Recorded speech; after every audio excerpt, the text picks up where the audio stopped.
No próximo capítulo da novela, Três Graças, Pastor Albérico percebe a inquietação de Joelle e, com sua serenidade habitual, aconselha a jovem a procurar Gerluce antes que os mal-entendidos aumentem. Ele insiste que só uma conversa franca pode evitar que a relação entre elas se quebre de vez, e suas palavras ecoam no coração da moça, que finalmente considera enfrentar seus próprios medos. Enquanto isso, Lorena quase derrete ao receber uma caixa de bombons enviada por Juquinha.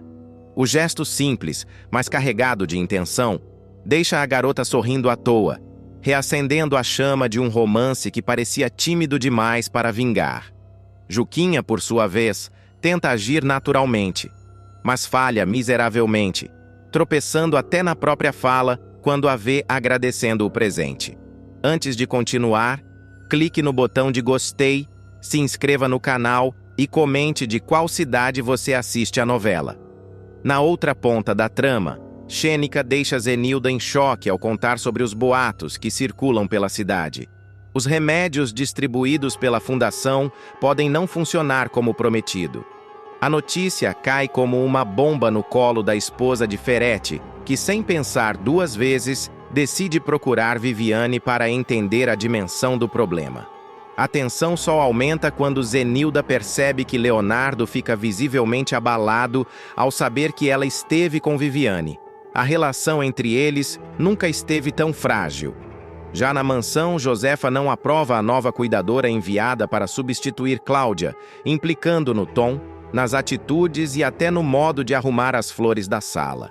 Para piorar, Arminda tenta manipular Gerluce, ameaçando não contratar Helga como cuidadora da idosa caso a jovem insista em ir embora. No entanto, quando se vê encurralada, Arminda muda o discurso e avisa a Helga que vai aceitá-la, numa cartada claramente desesperada para manter o controle. Determinada e cada vez mais envolvida nos planos contra Ferretti, Gerluce entrega as coordenadas para a execução da expropriação da estátua.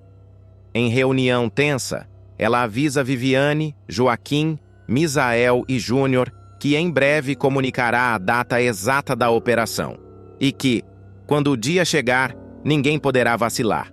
A guerra contra o Império de Ferretti está prestes a ganhar um novo capítulo explosivo. Apaixonado e completamente fora do eixo, Leonardo vai procurar Viviane pela terceira vez. E dessa vez, o playboy simplesmente não conseguirá mais conter o turbilhão de sentimentos que vem tentando esconder de si mesmo. O loiro, que até então vinha se esquivando de lidar com o próprio preconceito, o próprio ego e o próprio medo, acabará explodindo num gesto impensado, que mudará para sempre a relação entre ele e a farmacêutica. Nos próximos capítulos, o público verá Leonardo perder o controle, tascar um beijo arrebatado em Viviane e logo em seguida entrar em espiral emocional, atribuindo tudo a um feitiço. Tudo começa quando Zenilda, inquieta e desconfiada com os boatos sobre a ineficácia dos medicamentos distribuídos pela Fundação Ferretti, decide ir pessoalmente até a farmácia para conversar com Viviane. A matriarca surge cheia de cautela, tentando não demonstrar a própria insegurança, mas a conversa entre as duas acaba sendo mais longa do que o esperado. Viviane tenta tranquilizá-la, explica o que sabe, o que não sabe, e mantém compostura mesmo quando percebe que Zenilda está claramente avaliando cada palavra, cada gesto, cada silêncio seu. A tensão entre mãe de empresário e profissional envolvida num possível escândalo rende um encontro carregado que deixa ambas reflexivas. Quando volta para casa, Zenilda comenta casualmente que conheceu a tal da Viviane. Isso é tudo o que Leonardo precisa para entrar em curto-circuito emocional. O jovem empalidece, perde o fôlego e sente o chão abrir debaixo dos pés. Para ele, é óbvio que Viviane deve ter contado algo, qualquer coisa, que possa expor suas fragilidades. Tomado por paranoia, o playboy dispara perguntas, atropela a mãe, inventa diálogos que não existiram E só não faz um escândalo maior porque Zenilda se irrita e manda o filho criar juízo. Mas já é tarde. Dentro de Leonardo, o pânico já virou fúria. O medo já virou ressentimento. E o ressentimento já virou impulso. Sem pensar duas vezes, ele pega o carro e segue para a chacrinha, decidido a tirar satisfações. A condução é caótica, quase imprudente, e Leonardo chega ao local acelerado, suado, transtornado. A cena se monta com perfeição. Viviane está fechando a farmácia improvisada que atende a comunidade quando ele surge, batendo a porta com força. "O que foi que você andou falando para minha mãe? Não brinca comigo, Viviane. Você não tinha o direito de ir atrás dela." Esbraveja ele, aproximando-se como se fosse um fiscal da própria dor. Viviane nem tem tempo de respirar. Ela apenas franze o senho, ergue o queixo, encara a tempestade que se aproxima e tenta manter a calma. "Eu não fui atrás de ninguém, rapaz. Ela que me procurou", responde firme. Mas Leonardo não quer explicação. Ele quer um culpado para o que sente. "Veio te perguntar alguma coisa sobre mim?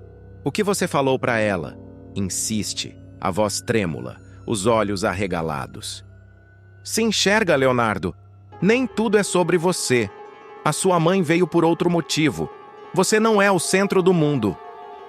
E é aí que algo dentro dele se quebra. Um botão interno, um trauma antigo, uma frustração acumulada. O que quer que seja, acende. De repente, Leonardo agarra Viviane pelos braços com força, com desespero, com medo de perder o controle, ironicamente enquanto já o perdeu. "Você todinha não passa de uma mentira!" grita ele num ataque desesperado de autoproteção emocional, atingindo a única pessoa que poderia ajudá-lo a se entender. Viviane, mesmo assustada, não baixa a cabeça. "Eu sou inteirinha de verdade. Sou quem nasci para ser. E é isso que te deixa tão perturbado, não é?" O silêncio que se segue é quase físico. Um barulho que comprime o peito. Os dois respiram fundo, sem saber quem vai ceder primeiro. E é Leonardo quem explode. Num gesto rápido, inconsequente, incendiado por desejo e negação, ele puxa Viviane e beija ela com força. Um beijo bruto, urgente, que nasce do medo e do encanto, do preconceito e da atração proibida. Viviane, chocada, demora um segundo para reagir. Quando finalmente se afasta, Leonardo dá um passo para trás, passa a mão na boca, encara os próprios dedos como se não acreditasse no que fez. "Olha o que eu fiz. O que você fez comigo?" diz, confuso, enojado de si mesmo, tentando culpar qualquer coisa que não seja o próprio coração. Viviane percebe na hora. Ele está entrando em surto.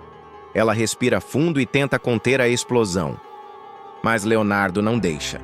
"Eu sou um infeliz, um desgraçado, um doente, mas a culpa é sua. Eu não era assim.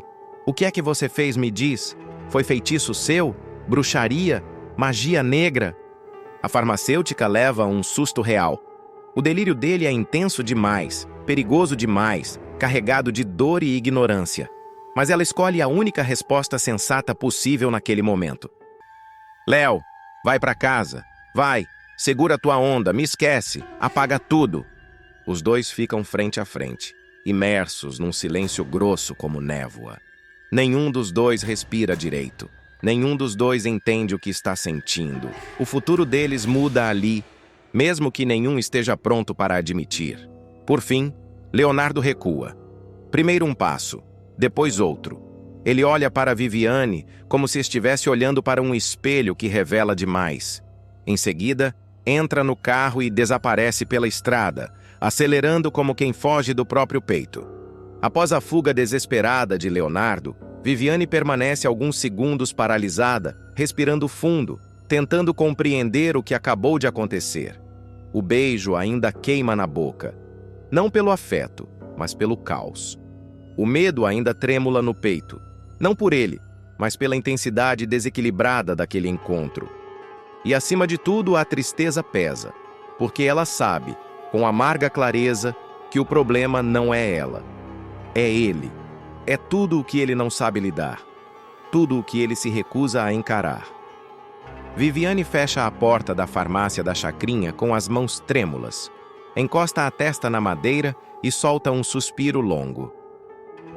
Não era para ser assim. Murmura, como se falasse com alguém invisível. Com alguém que, no fundo, ela gostaria que existisse. O Leonardo que ela viu antes de tudo. Antes do preconceito, antes do medo, antes da tempestade. Mas a noite está só começando. Enquanto isso, Leonardo dirige como se estivesse fugindo de um incêndio. Os dedos apertam o volante até quase rasgar a capa de couro.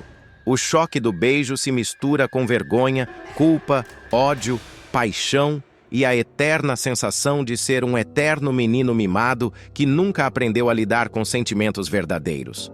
No banco do carona, o celular vibra. É uma mensagem de Zenilda. Filho, onde você está? Precisamos conversar sobre o que eu vi hoje. Leonardo ignora, acelera mais. Está encharcado de suor. Os olhos marejam, mas ele pisca várias vezes para não permitir que a lágrima caia. Ele se recusa. Ele não chora. Não hoje. Foi feitiço. Só pode ter sido. Repete para si mesmo, ecoando o desespero. Mas por trás da frase que ele tenta acreditar, uma verdade silenciosa se instala. Ele está apaixonado pela única pessoa que não sabe amar sem ferir. De volta à chacrinha, Gerluce aparece ao ver Viviane baqueada, algo na expressão da amiga a alerta. Vivi, o que houve? Você tá pálida. Viviane tenta fugir, hesita, respira, mas não consegue esconder. O Leonardo veio aqui. Gerluce arregala os olhos. Ela já sabe que esse nome traz tempestade. O que esse doido aprontou agora? Viviane hesita por um segundo antes de admitir. Ele me beijou. Gerluce fica muda. Não pisca. Não respira. Depois de alguns segundos, explode. Ele fez o quê? Esse menino tá pedindo para levar uns tapas. O que viria depois deixaria qualquer morador da chacrinha arrepiado. Viviane relata tudo. O surto, a acusação, o beijo, a forma como ele limpou a boca depois e, claro, a frase que mais a machucou. Foi feitiço seu. Gerluce, furiosa, abraça a amiga. Eu juro que, se esse rapaz meter o pé aqui de novo para te ofender, eu mesma arrasto ele pelos cabelos de volta para a mansão da mãe dele. Viviane fecha os olhos, tentando não chorar. Ela não quer ser vista como vítima. Nunca quis. Mas está cansada. Horas depois, quando Leonardo finalmente retorna para casa, destruído, Zenilda o espera na sala. Mas ele entra pela lateral e vai direto para o quarto, evitando qualquer contato. Trancado no quarto, Leonardo chuta a cama, derruba a luminária, joga a jaqueta longe. Ele não entende o que sente. Não sabe como lidar. Não sabe se ama, se odeia, se teme, se deseja. E cada vez que fecha os olhos, o beijo volta. E a culpa volta. E o medo volta. Ele mergulha a cabeça na pia. Joga água gelada no rosto. Encara o próprio reflexo no espelho. Eu não posso querer ela. Eu não posso. Ela. Mas as palavras morrem na garganta, porque no fundo ele quer. E esse é o problema. Arminda é desmascarada por seus crimes, mas finge ser louca para escapar da cadeia. A derrocada de Arminda virá como uma avalanche prestes a engolir tudo o que ela construiu ao longo dos anos. E, principalmente, tudo o que ela destruiu. A vilã, acostumada a manipular, mentir, chantagear e passar por cima de qualquer pessoa que ousasse atravessar seu caminho, finalmente verá o cerco se fechar. E o que parecia impossível para muitos moradores da cidade, ver Arminda exposta diante de todos, se tornará uma realidade chocante, que vai abalar a cidade inteira. A grande virada começa no momento mais improvável. Do nada, quando todos acreditavam que Rogério estava morto, desaparecido, enterrado ou, no mínimo, totalmente incapaz de retornar à vida pública, ele reaparece. E não é de forma discreta, silenciosa ou nos bastidores. Rogério surge exatamente onde Arminda menos esperava, no palco de um evento oficial da Fundação Ferretti, diante da elite local, da imprensa e das mesmas pessoas que ela manipulava há anos. A plateia congela, câmeras viram, murmúrios viram gritos, e Arminda, que estava prestes a discursar, fica petrificada, como se tivesse visto um fantasma materializado bem diante dela. A expressão de Arminda muda em segundos. Primeiro o choque, depois a ira e finalmente o medo. Ela tenta manter a pose, o controle que sempre teve, mas o impacto da presença dele desmonta seu teatro. Rogério, apoiado por segurança e por testemunhas que jamais tiveram coragem de falar antes, sobe ao palco e interrompe o evento. É nesse momento que ele revela tudo: a tentativa de assassinato, os remédios adulterados, os documentos falsificados, o dinheiro desviado e até mesmo o envolvimento de Arminda na trama de Ferretti. As palavras dele caem como bombas. Jornalistas se atropelam para filmar. A plateia se levanta em choque. Alguns aplaudem, outros gritam frases de indignação. O caos toma conta da sala. Arminda, sentindo que perdeu o controle total da situação, algo que ela jamais pensou ser possível, tenta reagir. Ela argumenta, grita, acusa Rogério de mentir, tenta apontá-lo como um farsante, mas desta vez ninguém acredita nela. Desta vez, os sussurros não a obedecem, eles a condenam. A polícia, que já acompanhava discretamente o evento graças às novas denúncias, entra no salão com mandados de prisão nas mãos. É o fim imediato do império de Arminda. Algemada diante de todos, ela perde a postura, perde a altivez, perde o olhar frio que sempre a caracterizou. Rogério apenas observa, firme, seguro, mas ainda abalado pela revelação pública. O clima é tenso. Um silêncio denso domina o local quando os policiais levam Arminda para fora, enquanto as câmeras capturam cada segundo. Mas se tem uma coisa que Arminda jamais faria, seria aceitar a derrota. Ainda no camburão, ela começa a arquitetar uma última saída desesperada. Algo que, na mente doentia dela, poderia salvá-la da prisão definitiva. Ela lembra das palavras de Ferretti, de situações do passado, de brechas jurídicas. E é ali, naquele deslocamento até a delegacia, que ela decide. Vai fingir estar louca. Vai, mais uma vez, tentar manipular o sistema. Vai se fazer de vítima da própria mente, esperando que assim possa ser transferida para uma clínica psiquiátrica em vez de uma penitenciária. Nos capítulos seguintes, Arminda iniciará um espetáculo grotesco, crises falsas, comportamento errático, olhar perdido, frases desconexas, tudo milimetricamente calculado. Ela sabe que, se convencer a perícia, poderá usar a internação como escudo. Enquanto Arminda tenta escapar da justiça, fingindo insanidade, Ferretti trilha um caminho completamente diferente, e ainda mais trágico. O empresário corrupto, percebendo que o cerco fechou tanto para ele quanto para sua cúmplice, foge do país com malas cheias de documentos, senhas bancárias e o desespero estampado no rosto. Ele embarca rumo à Europa, pulando de país em país, usando identidades falsas e acreditando que conseguirá recomeçar. Mas esse recomeço nunca chega. A Interpol, acionada por novas provas colhidas por Rogério e pela própria fundação sob intervenção judicial, inicia uma caçada internacional. Ferretti corre de um hotel para outro, muda de aparência, tenta negociar proteção com criminosos locais, mas nada disso adianta. O fim dele chega de forma abrupta e cruel. Ele é executado por um dos filhos das vítimas dos remédios adulterados. Uma morte irônica, amarga e completamente simbólica. O mal que ele espalhou finalmente o alcança.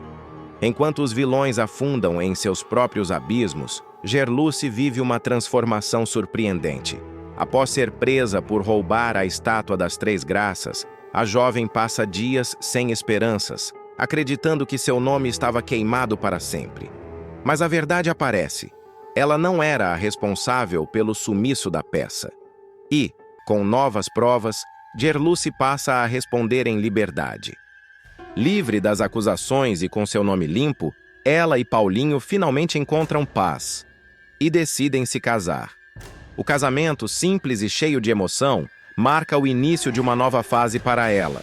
Mas a grande virada vem depois. Gerluce assume a presidência da antiga Fundação Ferretti, agora reestruturada, e se transforma em símbolo de renovação, coragem e recomeço. A garota que antes era acusada, humilhada, perseguida, torna-se uma líder respeitada e querida. A partir do momento em que Arminda tenta sustentar sua farsa de insanidade, a trama dá uma guinada ainda mais intensa. Nos próximos capítulos, ela será submetida a uma bateria de exames psicológicos que podem definir seu destino. E, claro, ela tentará manipular cada segundo desse processo. Arminda passa a agir de forma teatral, exagerada, tentando convencer os peritos de que perdeu completamente a noção da realidade. Caminha pela cela falando sozinha, inventa diálogos com pessoas inexistentes, alterna momentos de silêncio profundo com crises de choro súbitas. Para quem não conhece sua frieza, pode até parecer convincente, mas o público, cúmplice da verdade, percebe exatamente onde está cada peça dessa encenação doentia. O problema para Arminda é que Rogério não está disposto a permitir que ela escape tão facilmente. Ele reúne especialistas, documentos, depoimentos, gravações e até relatórios médicos antigos que comprovam que a vilã sempre foi perfeitamente lúcida, apenas cruel e calculista. Quando o juiz determina a presença de Rogério na audiência, o clima esquenta. A vilã, vestida com roupas hospitalares, tenta encenar uma nova crise, mas Rogério a encara como quem já viu todos os truques dela antes. O silêncio entre os dois é gelado. A máscara da loucura parece rachar, e enquanto o julgamento avança, a pressão contra a Arminda aumenta. Testemunhas que antes tinham medo começam a aparecer, uma atrás da outra. Ex-funcionários da fundação, familiares de vítimas dos remédios adulterados, antigos empregados que sofreram humilhações e até moradores da cidade que cruzaram o caminho dela em momentos decisivos surgem para depor. Cada relato atinge a vilã como um golpe. Nos corredores do fórum, a imprensa se agita. Um boato começa a circular. O laudo psiquiátrico pode não aceitar a tese de insanidade. A cidade inteira entra em suspense, esperando o parecer final. Arminda sente o chão se abrir, percebe que a farsa não está funcionando como esperava. O olhar dela, antes arrogante, fica cada vez mais estilhaçado. Enquanto a protagonista da queda tenta se agarrar ao impossível, Ferretti protagoniza sua derrocada final do outro lado do oceano. Os detalhes de sua morte chocam a cidade quando chegam pelo noticiário internacional. Fotos apagadas, endereços abandonados, registros clandestinos. Tudo indica que Ferretti tentou sobreviver como uma sombra, mas não conseguiu fugir do fantasma das vidas que destruiu. A execução dele vira tema de debates, manchetes, investigações. Para muitos, um castigo tardio. Para outros, um acerto de contas inevitável. Diante desse cenário de colapso moral e revelações sucessivas, a história de Gerluce cresce ainda mais. Ela se torna símbolo de reconstrução. O casamento com Paulinho reúne amigos, moradores, aliados improváveis e até personagens que antes desconfiavam dela. A cerimônia é marcada por emoção, promessas de recomeço e uma sensação rara na novela: justiça social. Depois da lua de mel, Gerluce assume de vez a presidência da fundação. Agora purificada, investigada e renomeada. Ela passa a liderar ações de reparação, investe em novos programas de saúde, reforma a estrutura deixada por Arminda e se torna a maior defensora das vítimas dos remédios adulterados. De funcionária humilhada a presidente admirada, seu arco se torna um dos mais aplaudidos da trama. Cláudia aparece viva após sofrer atentado e revela como virou aliada de Rogério. O clima vai virar de ponta cabeça quando Cláudia ressurgir no momento em que todos acreditam que ela está morta. A jovem, dada como atropelada, desaparecida e sem chances de sobrevivência, vai chocar a cidade inteira ao surgir viva. Pálida, fragilizada, mas lúcida. Sentada numa cadeira de rodas e carregando um segredo que ninguém imaginaria. Nos próximos capítulos, a verdade começa a se desdobrar como um dominó que desaba peça após peça, revelando que nada foi acidente, nada foi acaso e absolutamente tudo estava sendo manipulado por alguém que deveria estar morto. Rogério. Cláudia fica sumida por dias, tempo suficiente para espalhar dúvidas, medo, fofocas e até um ar sobrenatural entre os moradores da chacrinha. Mas a realidade é muito mais cabeluda que qualquer rumor. Assim que o veículo a atingiu, ela não ficou jogada na rua, agonizando. Um homem surgiu das sombras, a puxou para longe e desapareceu com ela antes que qualquer vizinho se aproximasse. Esse homem é Diniz, enfermeiro frio, discreto e contratado diretamente por Rogério, que continua vivíssimo e operando sua teia como um maestro invisível, movendo cada personagem como bem entende.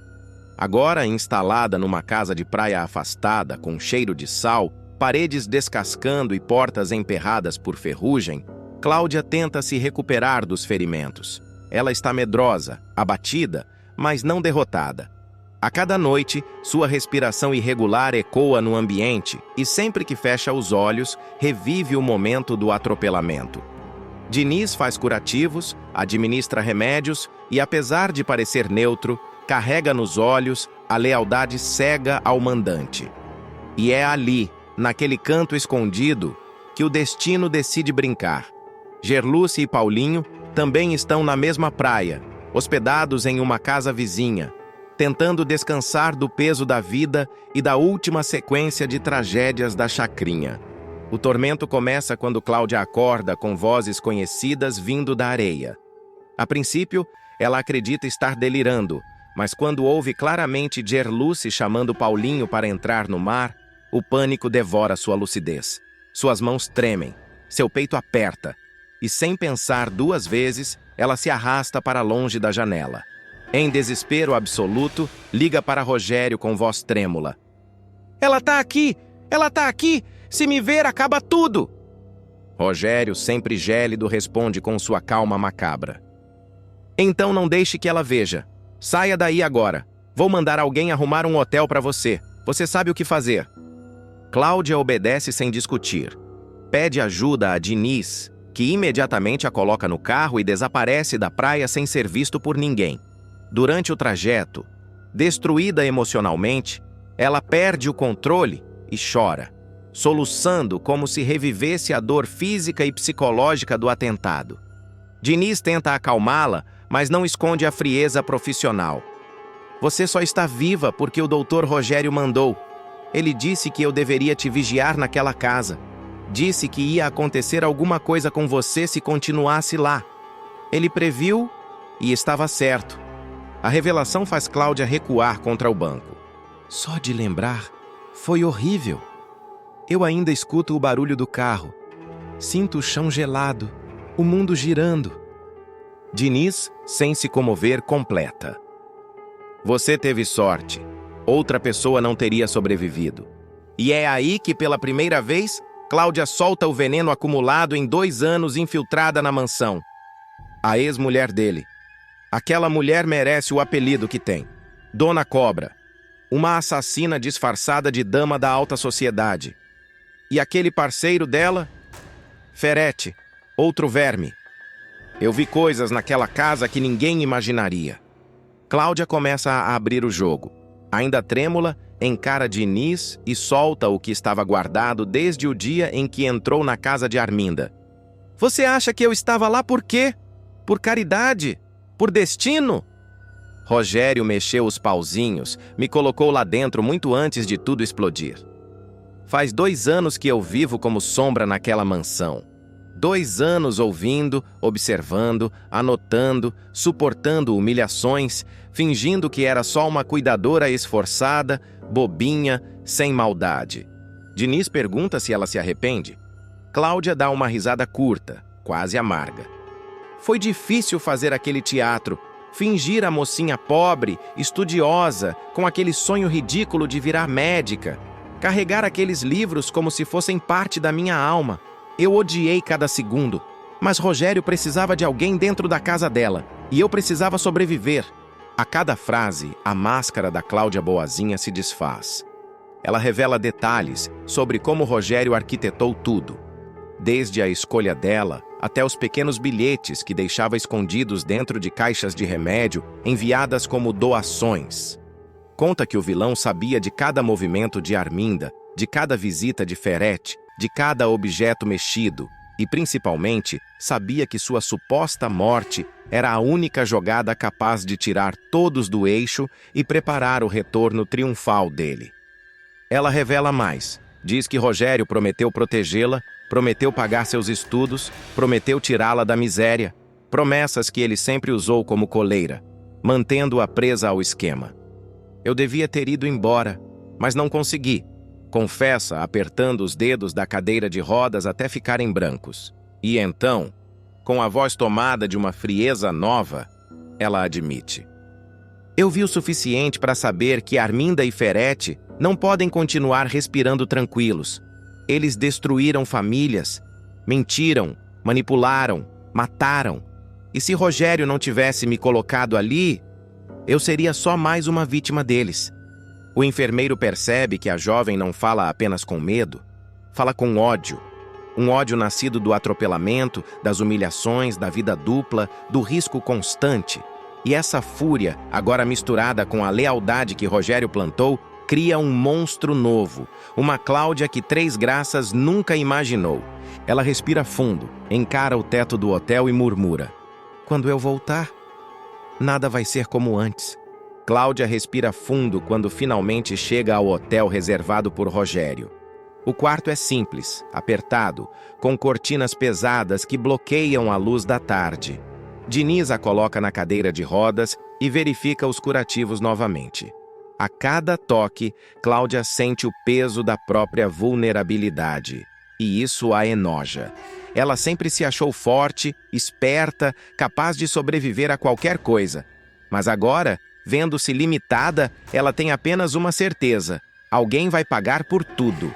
Mal o enfermeiro fecha a porta, o celular vibra. Rogério aparece na tela. A foto dele, como sempre, antiga, posada, quase cínica. Cláudia atende antes da segunda chamada. Preciso saber exatamente o que você viu, dispara ele direto ao ponto. Gerluce, estava a poucos metros de mim. Se ela entra naquela casa, se ela me vê, eu juro, tudo teria ido pro ralo. Do outro lado, Rogério solta uma risada baixa, irritantemente confiante. Você fez o certo. Agora me escute. Você vai desaparecer por alguns dias. Não atenda ninguém além de mim ou de Diniz. E não conte a ele nada além do necessário. Confie só em mim. Cláudia aperta os lábios, sem responder de imediato. A voz dele continua. Eu quase morri, Rogério. Você sabe disso? Quase. Ele corrige seco. Mas não morreu. E isso prova que você nasceu para este jogo. Continue firme. Você ainda tem um papel importante. A ligação cai. O silêncio no quarto é quase opressor. Cláudia olha para as mãos trêmulas e percebe que a vida que conhecia, a vida humilde, silenciosa, a vida de cuidadora invisível, morreu no chão daquela rua junto com a versão frágil de quem ela já foi. Agora, outra pessoa ocupa esse corpo. Ainda tensa, ela rola a cadeira até o espelho. Observa o próprio reflexo, os cabelos ainda desalinhados, a pele marcada por hematomas, os olhos fundos. E mesmo assim, uma centelha de algo novo brilha ali. Determinação, amargura, fome de devolver o golpe que sofreu. Nos próximos capítulos, essa centelha vai se transformar em incêndio. Diniz bate na porta para avisar que vai descer à recepção. Antes de sair, ele comenta: O Dr. Rogério pediu para você descansar, mas disse que amanhã você precisa estar pronta. Ele quer te encontrar pessoalmente. O coração de Cláudia dispara. Medo, curiosidade e uma adrenalina venenosa. Ela responde apenas com um aceno, mas assim que o enfermeiro desaparece no corredor, seus olhos se enchem de uma fúria silenciosa. Algo dentro dela finalmente se rompe. Ela não quer mais ser apenas peça no tabuleiro de Rogério, mas, por enquanto, precisa continuar jogando. Após o roubo das Três Graças, Misael foge com sacola cheia de dinheiro e dá banana para Gerluce. O público vai testemunhar mais uma grande reviravolta envolvendo a estátua misteriosa, o dinheiro desviado do esquema dos remédios falsos e os comparsas que, apesar de unidos pelo objetivo de derrubar Ferete e Arminda, continuam afogados em desconfiança, impulsos perigosos e decisões precipitadas. Desta vez, quem surpreende, negativamente, é Misael, que mostrará um lado ambicioso, egoísta e perigosamente ousado, deixando o grupo completamente desnorteado. Tudo começa no exato momento em que o roubo da estátua é executado com sucesso.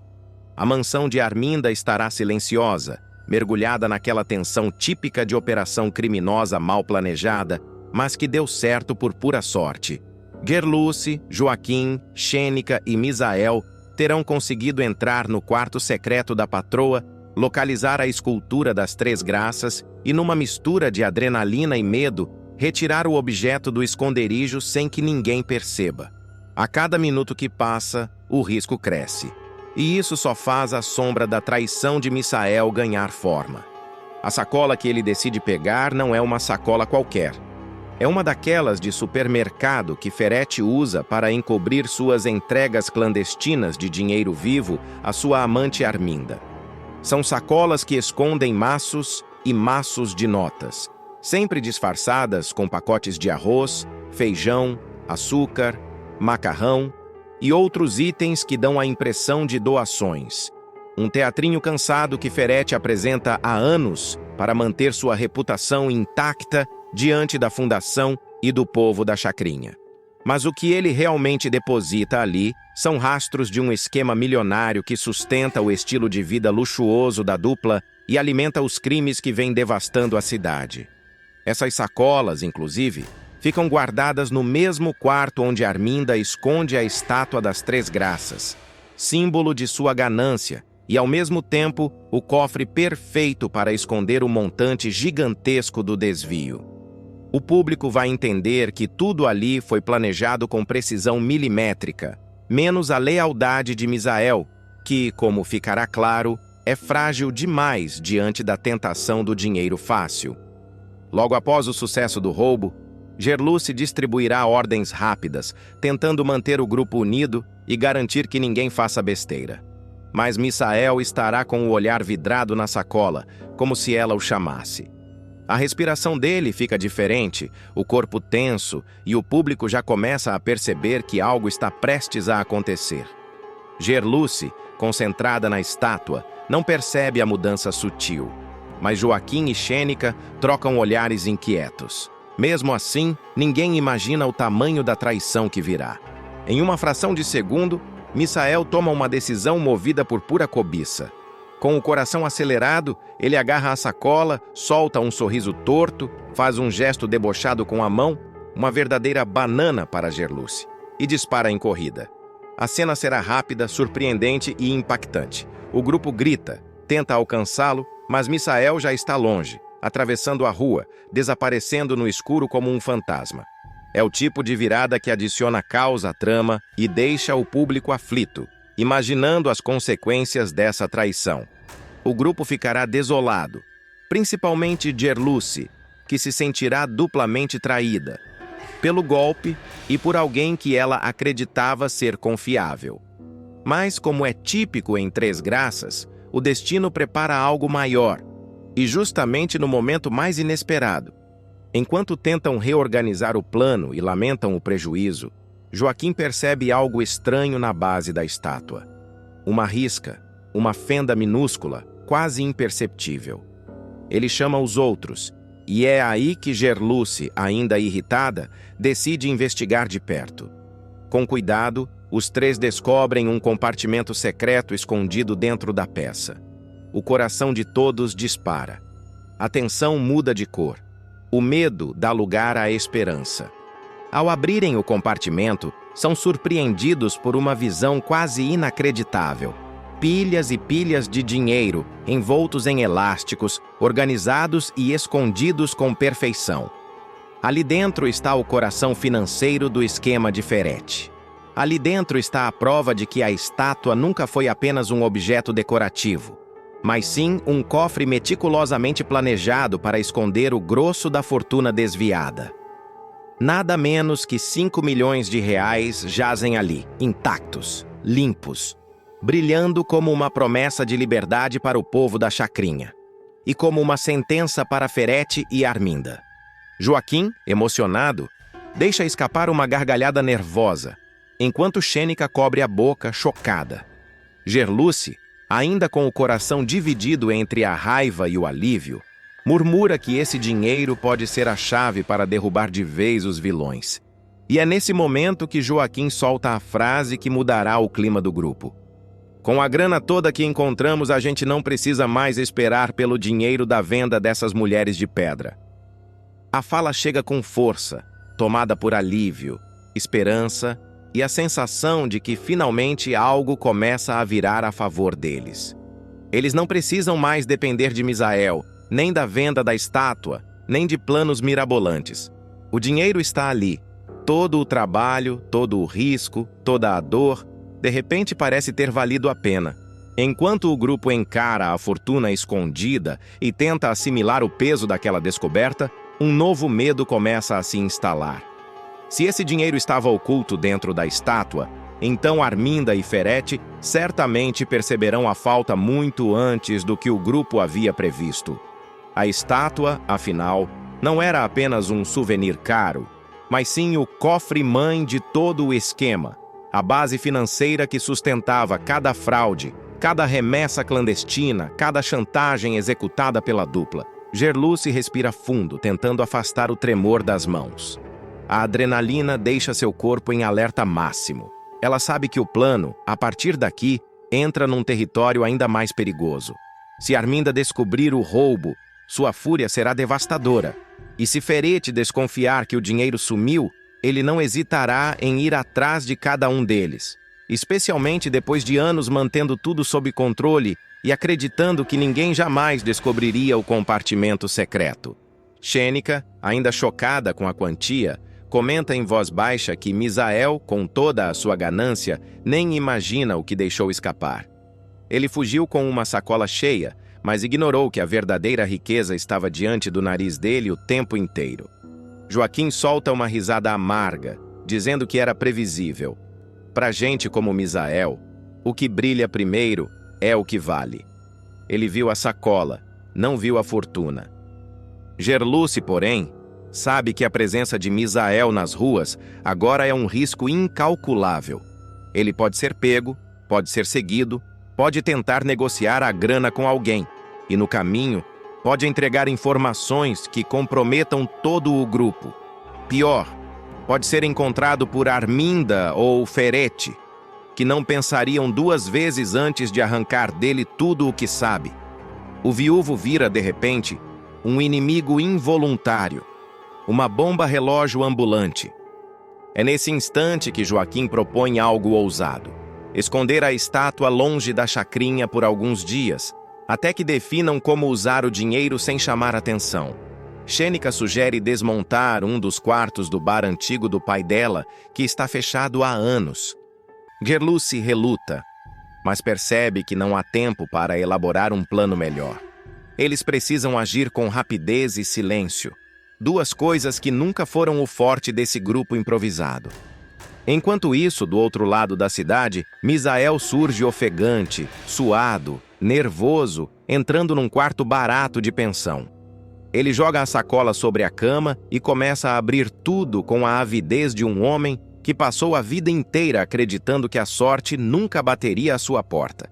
Mas quando vê a quantia, muito menor do que ele imaginava, sua expressão muda. Ele percebe que aquela sacola está longe de representar o total do esquema. Ele sente, pela primeira vez, que pode ter sido enganado pela própria ganância. Mas agora já é tarde. Ele cruzou uma linha sem volta. De volta ao esconderijo, Gerlu se mexe no dinheiro dentro da estátua e começa a pensar nos próximos passos. Ela sabe que não pode simplesmente usar aquilo. Cada nota é uma prova viva dos crimes de Ferete. Mas também sabe que, se não for ágil, todo o risco que correram será em vão. O dilema moral se mistura ao medo real de morrer. Ela respira fundo, encara Joaquim e Xênica e diz que ninguém abre a boca sobre aquela fortuna até que tudo esteja decidido, nem mesmo entre eles.